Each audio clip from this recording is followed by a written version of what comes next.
What's going on? Just a little update with you guys. I'm putting on the thrust vectoring unit right now on the J-10. So I'm running my push rods first, getting the ducted fan out of the way, yanking out the old speed control, throwing my new one in. I decided to go from 80 to 100 watt speed control because I'm still not done upgrading. So, but yeah, I was just going to show you where I'm at here. I've got the RC Lander thrust vectoring kit, 360 degree. I've got that, and I've got the mounting ring here. I also ordered a strip of Luxion LEDs. They're not actually LEDs at all. They're Luxions is what they are. They're a lot brighter than LED, and I hope I'm pronouncing them right. If I'm not, sorry guys. You can tell me how to pronounce it in the comments there. But I'm getting ready to go ahead and make my measurements here and chop the back of this completely off so I can get the perfect match for my ring. I'll go ahead and mount the ring up here. I will then run another, and I've gutted a lot of this, there's not much in there, but I'll then run, and this is the push rod that I've just put in. It's not connected to anything. This is for my rudder. I'm going to go ahead and run a servo right here, buried a little bit into the foam, and that will control, let's see, that is the rudder, or the rudder effect, or the left-right on the thrust vector unit. And I will have to mount another servo that will actually be hidden up here in the ducted fan area, just off to the side. I'll have to carve out some foam here and a little bit here. And I don't want to run the push rod through the thrust tube, and this one will not be in the thrust tube either. It will actually come up out. So I'm going to go ahead and mount that, and I'm going to have it coming out of the side, actually down here.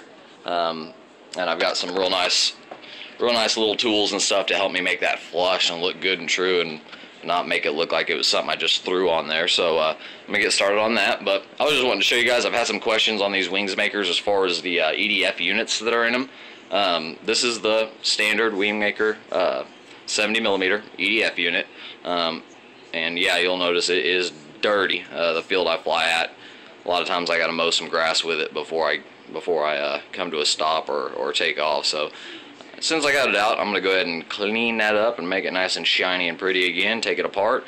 And guys, these fans, I can't say enough about them. They come dynamically balanced from the company, and I know a lot of fans say they are and aren't. This thing is balanced perfect. I've never had a problem with it. But this is how they're set up. Just to show you guys, it runs a 28mm diameter can motor in it, or whatever you want to put in, 28mm. Has the nice little unit you put on the back, keeping everything aerodynamic, clean. Been nothing but happy with this fan. I'm running it in this one, and I'm also running it in my X35. Now this same fan unit is getting ready to get upgraded, just the motor, guys, not the fan unit. I haven't found a fan unit out there that I like better than that. Well, I have, but they're aluminum. And I'm not going that step quite yet, so I'll show you the motor I've got to put in my X35. There's that little bitty dude there. That is what is going in the X35. That's a 28mm. That will be going in the exact same fan unit here, into the X35. And this is the turbo, make sure I said it right, the turbo outrunner. This is from the World's Models, or the Wings Makers, kind of the World's Models is the mother company there. But I'll be putting that one in the X35, which will give it around the same as I'm running here, because I also just went ahead and ordered a 100 watt speed control for that one, and I've already actually got that speed control in that one. I'm getting ready to change the speed controls out, clean the fan up, go ahead and do some chopping and cutting and get the thrust vector on. And while I'm at it, I'm going to go ahead and take the ducted fan unit out of this one and go ahead and throw the upgraded motor in it, since I don't dare to even power that up yet with the speed control and the stock motor that it has in it. Both of these, this one right here, I'm running well over 800 watts through it, and this one here I should be pushing about the same, if not a little bit more actually. So running that, so I'm getting ready to do some servo mounting here. I was waiting to get some Metal Gear servos. There's no way I'm going to run a thrust vector unit on anything but Metal Gear digital servos. So I've got those. I've got the thrust vector unit, I've got everything I need, so I'm going to go ahead and get started on that. I'm going to run that push rod and get that mounted up the way I'd like, and start building that thing up. So I should have a video coming to you guys sometime today. Hopefully it'll be finished and working great. We'll see. But yeah, that's where I'm at now. But yeah, just mainly I wanted to show you guys the Wings Maker ducted fan unit. Awesome little units. They run about, I think they're 35 for just the fan unit itself. And the stock motors, which are awesome. I mean, they're powerful too. My stock motor, we radared this at 83 miles an hour, and that was a non-dive flat pass. And that's with the gear on. That's, you know, I didn't have it set up for speed. We just happened to be clocking stuff out that day at the field. So get started on that, and a couple other little things. I also got some digital servos. Let me show you under here. As you can see, this one's hanging when I was setting up my throws for my thrust vector.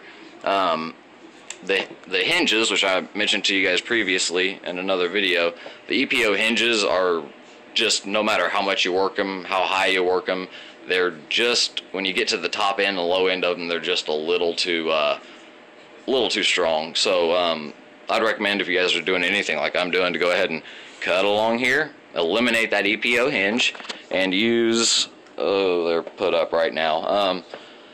They're basically just a little C8 tack hinge. If you've flown or built it all, you'll know exactly what I'm talking about. If you haven't, leave me a comment. I'll take a little picture of them or something like that and post it. But they're awesome little hinges, and that allows me to get pretty much, this one's not hooked up, so I can pretty much almost go 90 degrees with that, guys, with those things in. And if I would have spaced it different, I could have gone 90, but no reason for me to go 90 degrees.